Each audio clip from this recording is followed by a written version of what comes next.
হঠাৎ করে রাজধানীতে আবারও জাতীয় পার্টির সঙ্গে গণ অধিকার পরিষদের সংঘর্ষের ঘটনা। জাতীয় পার্টিকে কেন্দ্র করে গণ অধিকার পরিষদ অনেক বেশি এগ্রেসিভ, এটা আমরা দেখছি রাজনীতিতে। জাতীয় পার্টি বিভিন্ন সময়ে গণ অধিকার পরিষদের দ্বারা আক্রান্ত হয়েছে, আক্রমণের শিকার হয়েছে, এরকম অভিযোগ তারা করেছে। অতি সম্প্রতি না, কিছুদিন আগে আমরা দেখেছি যে গণ অধিকার পরিষদ বরিশালে জাতীয় পার্টির অফিস ভাঙচুর করেছে, এই মর্মে আদালতে একটা মামলাও করা হয়েছে। এরকম কর্মকাণ্ড আমরা দেখেছি এর আগেও।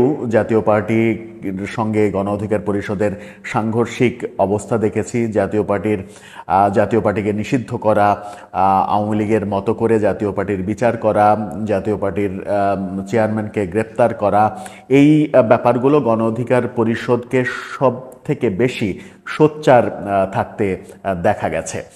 আজকে হঠাৎ করেই সংঘর্ষটা হলো, দুই পক্ষকেই দোষারোপ করার চেষ্টা করছেন। প্রকৃত ঘটনাটা কি সেটা বুঝে ওঠা খুব মুশকিল, কিন্তু গণমাধ্যমের বিভিন্ন খবরে যেটুকু জানা যাচ্ছে তার পরিপ্রেক্ষিতে এর ফলাফল কোন দিকে যাচ্ছে সেটা নিয়ে আলোচনা করবে এই ভিডিওতে। থাকবেন পলিটিক্স টিভির দর্শক। বলছিলাম, রাজধানীর বিজয়নগর পানির ট্যাঙ্কির পাশে জাতীয় পার্টির প্রধান কার্যালয় এবং ওই একই রোডে গণ অধিকার পরিষদেরও কার্যালয়। গণ অধিকার পরিষদের সঙ্গে জাতীয় পার্টির আজকে আবারও সংঘর্ষের ঘটনা ঘটেছে। এর আগে একই অফিসে, জাতীয় পার্টির অফিসে হামলার ঘটনা ঘটেছিল, আমরা দেখেছি। সেখানেও গণ অধিকার পরিষদের অংশগ্রহণ ছিল। এছাড়া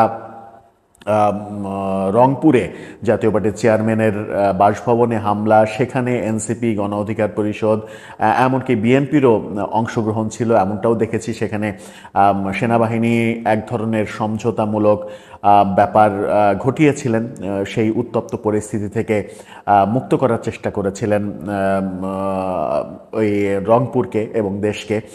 এবার জাতীয় পার্টি এবং গণ অধিকার পরিষদের ঘটনা ঘটলো। যা গণ অধিকার পরিষদ বলছে যে তারা একটা শান্তিপূর্ণ মিছিল নিয়ে ওই রাস্তায় যাচ্ছিল এবং তারা কাকরাইল মোড়ে গিয়ে মিছিলটা আবার ইউটার্ন করে তাদের জায়গায় ফিরে আসবে। এরকম মুহূর্তে জাতীয় পার্টির অফিসের কাছে, অফিস যখন তারা ক্রস করেছে, তখন তাদেরকে জাতীয় পার্টির নেতাকর্মীরা পেছন থেকে আক্রমণ করেছে এবং তারা এই অভিযোগও করেছে যে এই আক্রমণ শুধুমাত্র জাতীয় পার্টির লোকজন করেনি, জাতীয় পার্টিকে আওয়ামী লীগ, যুবলীগ, ছাত্রলীগ তারাও সহযোগিতা করেছে। তাদের ক্যাডার বাহিনী এদের সঙ্গে যোগ দিয়ে এই হামলাটা করেছে। বাংলাদেশের রাজনীতিতে এই মুহূর্তে যে কোনো কিছু ঘটলেই এক ধরনের আওয়ামী ভীতি কিংবা আওয়ামী লীগ এর সঙ্গে সম্পৃক্ত, যুবলীগ, ছাত্রলীগ এর সঙ্গে সম্পৃক্ত, এই অভিযোগটা একটা কমন অভিযোগ হিসেবে দেখা যাচ্ছে। কিন্তু এই অভিযোগটা আদতে সত্য কিনা, সত্য হলে সরকারের ইনভেস্টিগেশন করে যথাযথ পদক্ষেপ নেয়ার ব্যাপারগুলো আমরা এখন পর্যন্ত দেখিনি। গণ অধিকার পরিষদ যখন অভিযোগ করছে তাদেরকে পেছন থেকে অ্যাটাক করা হয়েছে এবং গণ অধিকার পরিষদের সাধারণ সম্পাদক রাশেদ খান, তিনি আহত হয়েছেন, বেশ ভালো রকমের আহত হয়েছেন, তাকে হাসপাতালে নেওয়া হয়েছে, সেই খবরও দিচ্ছে গণমাধ্যম। সন্ধ্যা 6:15টার দিকে এই ঘটনার সূত্রপাত হয়। অন্যদিকে জাতীয় পার্টি থেকে অভিযোগ করা হয়েছে যে মিছিল নিয়ে তারা জাতীয় পার্টির অফিসের সামনে এসে জাতীয় পার্টির অফিসে হামলা চালায়, ভাঙচুর করে এবং তাদের নেতাকর্মীদের উপরে মারধর করে। সেই মুহূর্তে তারা প্রতিরোধ করতে গিয়ে মুখোমুখি সংঘর্ষের ঘটনা ঘটে। পুলিশ সেটাকে কন্ট্রোল করতে না পেরে সেনাবাহিনী এসেছে এবং সেনাবাহিনী সেটা নিয়ন্ত্রণে এনে দুই পক্ষকে দুই দিকে সরিয়ে দিয়ে দুই পক্ষের সামনে অবস্থান নিয়েছে, এমনটা আমরা দেখেছি। গণমাধ্যম যেটা বলছে যে দুই পক্ষের ধাওয়া পাল্টা দেওয়ার সময় ইটপাটকেল নিক্ষেপের ঘটনা ঘটেছে। এই ঘটনার পরপরই ঘটনাস্থলে সেনাবাহিনী সহ পুলিশের বিপুল সংখ্যক সদস্য মোতায়েন করা হয়েছে। রমনা থানার পরিদর্শক আতিকুল ইসলাম তিনি নিশ্চিত করেছেন এই ঘটনা, বলেছেন সন্ধ্যা 6:15 6টার দিকে দুই পক্ষের মধ্যে ধাওয়া, ইট পাটকেল নিক্ষেপের ঘটনা ঘটে। আমরা ঘটনাস্থলে আছি, বিস্তারিত পরে জানাতে পারবো। তবে এই ঘটনার কোনো হতাহত হয়েছে কিনা তাৎক্ষণিকভাবে কেউই জানাতে পারেনি। পরে জানা গেছে যে গণ অধিকার পরিষদের সাধারণ সম্পাদক রাশেদ খান তিনি আহত হয়ে হাসপাতালে গেছেন। এদিকে এই ঘটনার পরিপ্রেক্ষিতে গণ অধিকার পরিষদের সভাপতি নুরুল হক নূর তিনি সামাজিক যোগাযোগ মাধ্যমে একটা পোস্ট দিয়েছেন।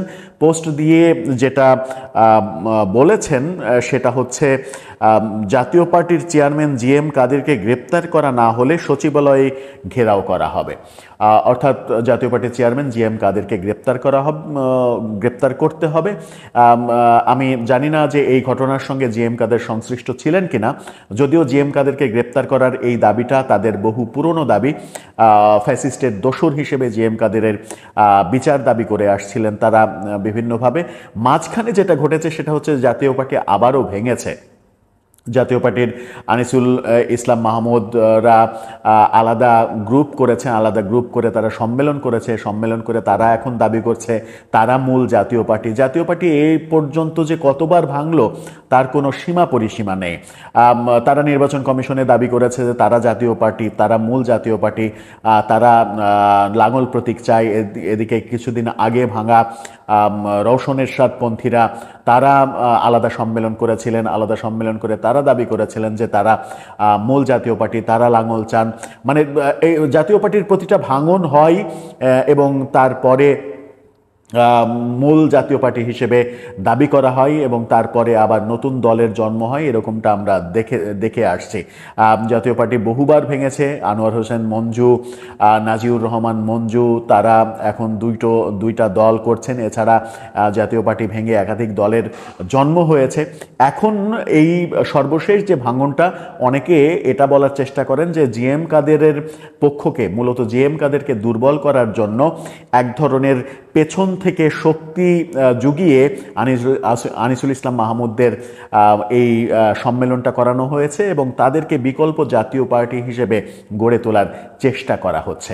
জাতীয় পার্টির চেয়ারম্যানের যখন গ্রেপ্তার দাবি করলেন নুরুল হক নূর, তখন প্রশ্নটা আসছেই যে আগামী নির্বাচনে জাতীয় পার্টি আওয়ামী লীগের মতো নিষিদ্ধ হয়ে থাকবে কিনা, তাদেরকেও নির্বাচনে অংশগ্রহণ করতে দেয়া হবে না, এমন ঘটনা ঘটবে কিনা, সেটা নিয়েও প্রচুর আলোচনা হচ্ছে, লেখালেখি হচ্ছে। যাই হোক, এই যে ঘটনা, এই ঘটনার আমার মনে হয় যে বাংলাদেশে কোনো ঘটনা ঘটলেই যে সুষ্ঠু তদন্ত হয় সেটা তো বলা যাবে না।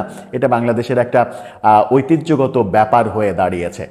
তবুও আমরা প্রত্যাশা করব যে ঘটনার পেছনের ঘটনা বের করে প্রকৃত অপরাধী যারা তাদের বিরুদ্ধে যেন সরকার ব্যবস্থা নেয়, যদি ব্যাপারটা ব্যবস্থা নেয়ার মতো ঘটনা হয়। দর্শক, আপনার কি মনে হয় জাতীয় পার্টি এবং গণ অধিকার পরিষদের এই যে মুখোমুখি সংঘর্ষ, এই ব্যাপারটা হঠাৎ করে আবার কেন ঘটলো, যখন দেশ অন্য অনেক বিষয়ে আলোচনায় খুবই টক অফ দ্য কান্ট্রি হচ্ছে অনেক বিষয়, তখন হঠাৎ করেই আজকে সন্ধ্যায় জাতীয় পার্টি গণ অধিকার পরিষদ মুখোমুখি লাগলো কেন?